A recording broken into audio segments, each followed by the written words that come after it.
Salgın ağır seyirde de olsa devam ediyor. Hani ilk araba bağışlandığında ben daha önce de söylemiştim bunu. İnşallah o bir salgın halini alır diye. Yani istediğimiz manada olmasa da elhamdülillah duyarlı olan vatandaşlar, hayırseverler araçlarını, evlerini bağışlamaya devam ediyorlar. Daha önce bilindiği üzere bir hayırsever bir villasını bağışlamıştı. Bir genç yeni aldığı bisiklet hiç kullanmadığı halde getirdi bize bağışladı. Şimdi de bu arkada görünen arabayı bir hayırsever getirdi bağışladı. İsminin söylenmesini de istemedi.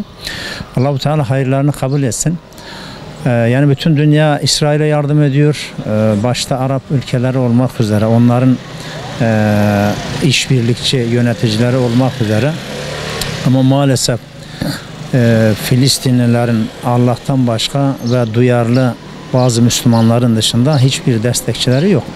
Bundan dolayı bizim onları yalnız bırakmamamız lazım. Elimizden ne geliyorsa onu yapmamız lazım.